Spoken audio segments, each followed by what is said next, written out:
like TV from other dimensions has a somewhat looser feel to it. Yeah, it's got an almost improvisational tone.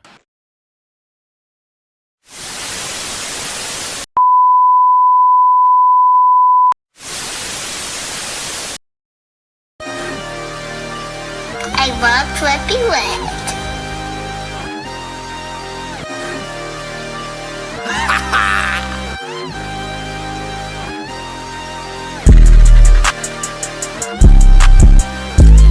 I can't see a damn thing, fake rock.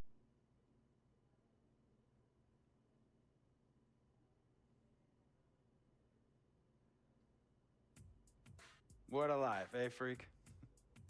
1 minute you're playing 21 and horse on the courts in Harlem, and the next moment you're in the showroom, configuring the gunmetal and graphite exterior of your luxury car and your iPad mini.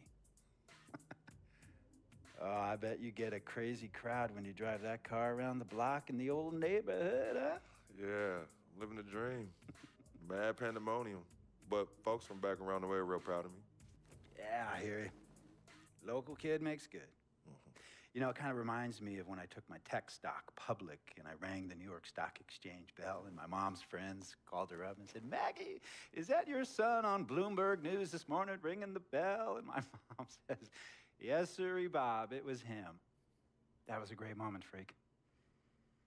And you know, our lives are like a pearl necklace of great moments, all strung together with the finest silk thread of memories.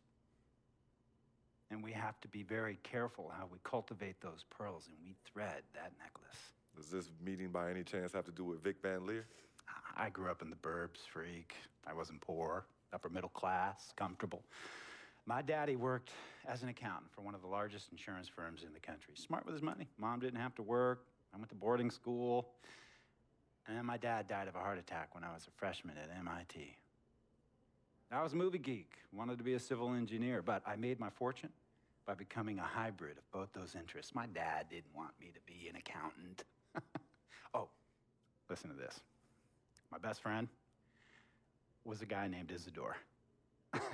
Yeah, we called him Izzy. He was one of the smartest human beings I have ever met in my life. I mean, Izzy was taking second-year college calculus courses as a high school sophomore, right? Straight A student, full ride to MIT. Izzy had the world at his fingertips. But he was always looking for trouble, and trouble found him. He ran with the wrong crowd. And when we got to MIT, he got this great job working for a financial consulting firm in Boston. But every weekend, he would fly to Vegas. You see, Izzy had a system for counting cards in Vegas that had the big casinos on the strip. Oh, stymied. He would come back to MIT with suitcases filled with $200,000 in cold cash. What? Yeah. So your man Izzy was getting hit off like that? Like a fat rat in a cheddar cheese factory, freak. Okay, so what happened to this dude Izzy? Because he's dope. No, not dope. Dead. After he'd been missing for 3 weeks, the Nevada State Police never found hide nor hair of Isidore. And our friendship took a hit when he asked me to hang out with him in Vegas, and I said I wouldn't do it because I knew he was on a dark and twisted path in his life. And yes, he was my dude. But no way was I gonna throw my life away trying to show my loyalty to a guy who really and truly didn't understand what loyalty was all about. So this meeting is about Vic. Correctamente. Okay, well, sir, Vic isn't Izzy.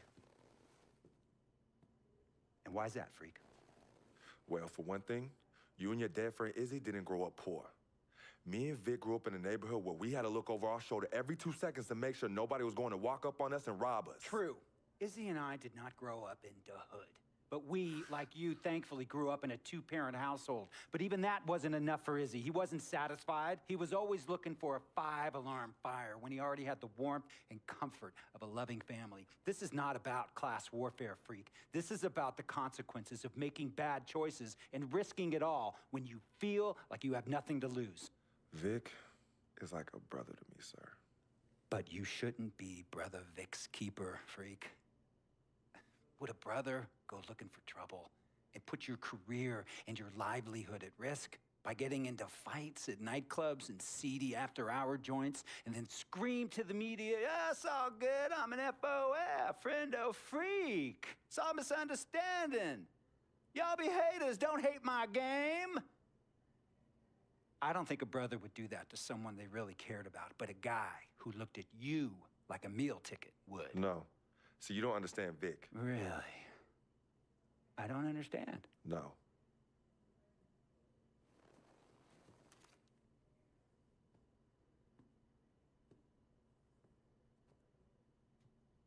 Look, man, it was a misunderstanding with the guy in the next VIP booth.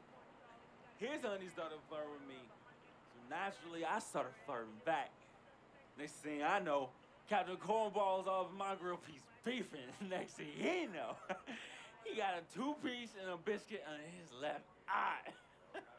Hey, I don't know who hit him, and it damn sure wasn't me. Hey. Captain Cornball's mad because I'm an FOF, friend of freak. Hey, well, check this out, though. He needs to train that hottie before he leave the house, though. Yo, he's hotties ain't loyal, man. What's there to understand? Are you freaking blind? You know, I just want to know, how much did you pay your lawyers to make all this go away? Almost 100,000. Excuse me, son, I'm sorry, I couldn't hear you. I said I paid almost $100,000. Exactly. And if you keep riding shotgun with Vic, you're gonna go broke. Quick, fast, and in a hurry. Look, Vic is my friend, and I grew up with him. How many times I gotta tell you, sir? Freak, this is not a request. I am not asking you to do this. I am telling you to do this. And the first order of business is that Mr. Vic Van Leer is banned from traveling with you on the road. Vic is banned from the locker room. And Vic is banned from this arena. And if I catch this guy, Vic, in or anywhere near the facilities, Mr. Vic Van Leer will be arrested for trespassing. Are you serious, sir? Brother, I'm as serious as cancer. We all know that can be deadly. You know, when me and Vic were kids, playing summer tournaments at the Dome, we always imagined making it to the pros, right? And after the crowds left, just a street light was on the court, like 11:30, 12 midnight, even 1 in the morning sometimes. We used to practice player introductions, running on the court, giving dab, high-fiving the teammates. Vic, he would act as an announcer. You know, he would introduce me and announce my name on the loudspeaker, and the Jumbotron would flash my image like a little guy dressed in long shorts and a jersey. And now, fresh off his 3-game, 62-point scoring streak, the youngest player to ever do so in NBA history, Frequency Vibrations.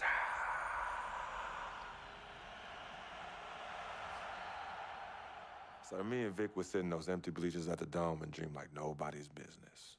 And now I'm living a dream. For real. And in so many ways, Vic was part of that. Please, listen to me. I mean, I know this guy's your dude from way back. Look, me and Vic go way back like the front seats of a 67 Cadillac. That's good. We go way back. Did you say front seats? Front seats of a 67 Cadillac. We go way back like the front seats of a 67 Cadillac. Well, do you have any crickets? I'm gonna be the hit once again at Herbie Allen's Sun Valley Shindig because my fellow billionaires love it when I walk and talk that talk. So that almost sounds... No, let me tell you exactly what it sounds like. I respect, admire, and most importantly, love you as a human being and a role model. But I pay you a lot. And I mean, I pay you a lot of money to play for my team. And I am in this game to win it. And you can't win it with an albatross around your neck like Vic. So Vic is done. History. And here's some more lingo that I picked up from a former megastar who used to play for me several seasons ago. Thought I would never release him until I did, and now he's the sixth man on a struggling team in Venice. And yeah, I'm talking Venice with the canals and the gondolas and Harry's bar, not the street ballers next to the fortune tellers on the beach in Cali. This guy used to tell me when he thought there was a player destroying our team, don't be a hero, cut that zero. And that is what I am telling you about Vic, freak. Don't be a hero, cut that zero. The only thing Vic brings into your life is headache and unwanted and unnecessary negative attention.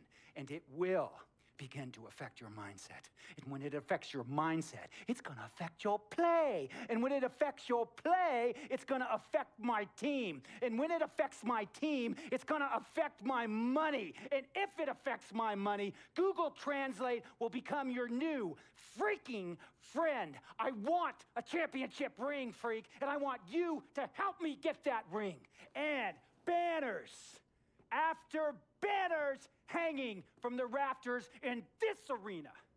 So, freak, hear me clearly and hear me good. V, G, Vic, gotta go!